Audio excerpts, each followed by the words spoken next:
Shabbat Shalom. If by chance you frequent one of the kosher markets, you may recently have seen in the store something that is not usually carried throughout the year. It's seasonal to this time of year. I'll give you a hint. It reminds us of Tu B'Shvat. You know what it is? Charuf, better known in Yiddish as boxer. In English, we know it as carob, or its formal name is St. John's bread. Believe me, no matter what you call it, if you're not careful how you eat it, you might wind up breaking a tooth or ruining your dentures. And something your Bubby and Zadie didn't have to worry about, you could even ruin your implant. I have an implant. It's a pretty wondrous thing as the periodontist metaphorically plants a seed. Okay, so maybe it's really a screw. But over time, it takes root, and if you care for it properly, it grows and becomes stronger. If you imagine all the teeth in your mouth as a forest of trees, the implant becomes a new tree that fills in a gap that had been there before. So why all this talk about trees? Because as the boxer in the store reminds us, Tu B'Shvat is Jewish Arbor Day. It's Rosh Hashanah La'ilanot, the new year of trees. It was yesterday. It was Thursday. It began Wednesday evening. You probably know, trees are definitely a big deal in Judaism. If we were to go through the entire 5 books of Torah, the 5 books of Moses, the Torah, and search, we would all find all kinds of things pertaining to trees. All the way back to the Garden of Eden, we read about trees. And what would Noah have used to build the ark if it wasn't for trees? Even King Solomon needed the cedars of Lebanon to build the Holy Temple. Well, this week's Torah portion is called Beshalach. It's also filled with references to wood. For instance, we read that Pharaoh's army is chasing the Israelites. What do you suppose his chariots were made from? Wood. And when the children of Israel saw those chariots coming, they were afraid. No doubt they shook with fear like we see trees shaking in the wind when we have a hurricane. We read about Moses fulfilling a promise by taking the remains of Joseph, our ancestor, out of Egypt. So if there was a casket, what do you suppose the casket was made out of? Wood. Once we made it to the other side of the sea, songs were sung because Beshalach is the song of the sea. It's the splitting of the Yam Suf, the Sea of Reeds or the Red Sea. And of course, songs were sung by Miriam and the women of Israel that played musical instruments. Do you want to guess what those instruments were probably made from? Yep, wood. In fact, most musicians know that as wood ages, if it's cared for properly, like a fine wine, it resonates and makes the instrument even better with age. And I can still remember one year teaching a group of young students in religious school about how the women of Israel played with their musical instruments. And I asked if any of the children could name one of the instruments they used. And one of the little girls called out, "They played the timbers." Yeah, in her own mispronunciation, she got the answer right. They played with their musical instruments made of timber, the timbrel, made of wood from trees. In the Torah portion this week, we read about the parting of the Yam Suf, the Sea of Reeds. And if you watch the classic movie, then you probably recall Cecil B. DeMille's vision of the parting of the sea. You know when that climactic moment happened? When Moses, played by Charlton Heston, raises up his staff made out of, you know what? Of course, wood. And in this week's portion, we also read about God showing Moses a tree that had the power to turn bitter waters into clear, healthy, drinkable, dare I say, sweet water.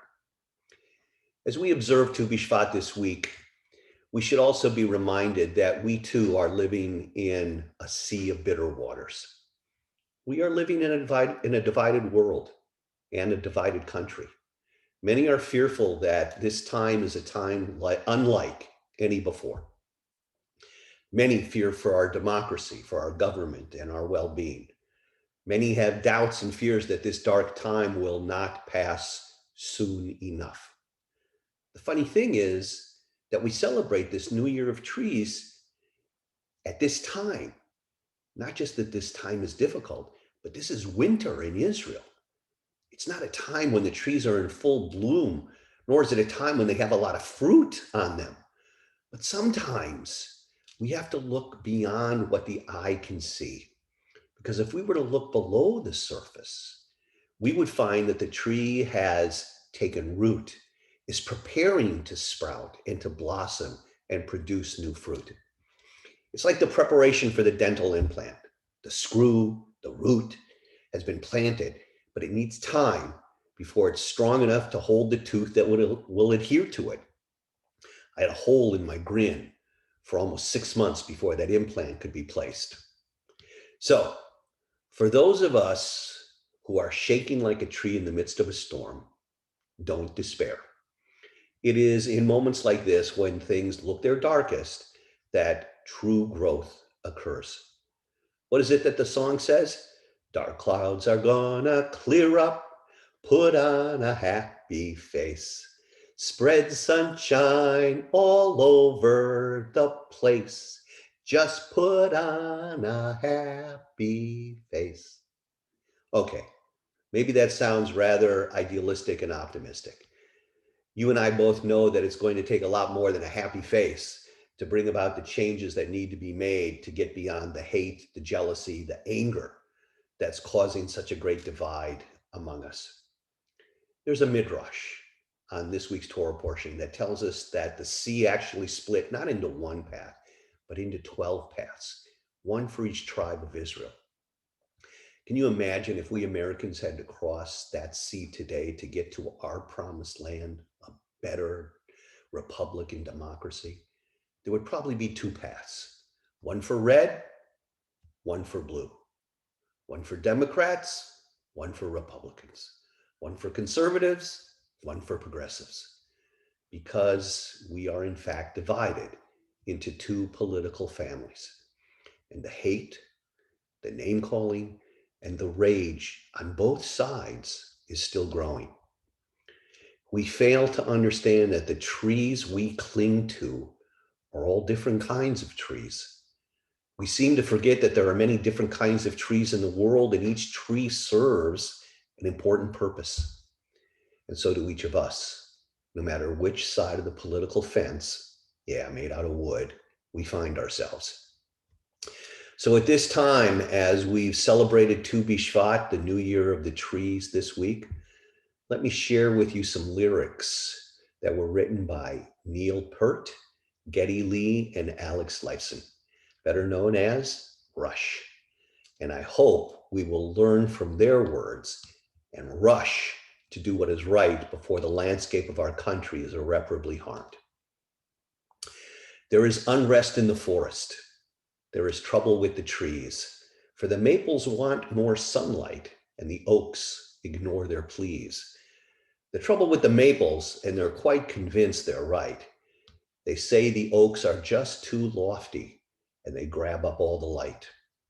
But the oaks can't help their feelings if they like the way they're made, and they wonder why the maples can't be happy in their shade. There is trouble in the forest, and the creatures all have fled, as the maples scream oppression and the oaks just shake their heads. So the maples formed a union and demanded equal rights. The oaks are just too greedy. We will make them give us light. Now there's no more oak oppression, for they passed a noble law, and the trees are all kept equal by hatchet, axe, and saw. Yes, as Jews, when the terrorists and the anti-Semites come after us, we become united. We become equals who could cross the sea, even if there was only one path for all of us to take. And yes, when someone attacks this great country in which we live, then we become what right now we can only dream of, as we become not just America, but rather the United States of America. Now, wouldn't it be great if both sides of the political divide here in America could meet in the middle of the sea and realize that If we continue on this great divide, we are all going to drown. I dream of that day when we will all grab our timbers, our timbrels, and sing and dance together as one. You know, there's an ancient story about some men who saw an old man planting a tree. They teased him and taunted, "Foolish old man, why do you plant that tree? It will not produce fruit until long after you are dead and gone." To which the old man calmly replied, "I am planting it to give fruit to those who come after me, just as someone planted for me before I came into being." Friends, what we do now and how we choose to act is not only for the good of us, it is for the good of our country and our children and those who come after us.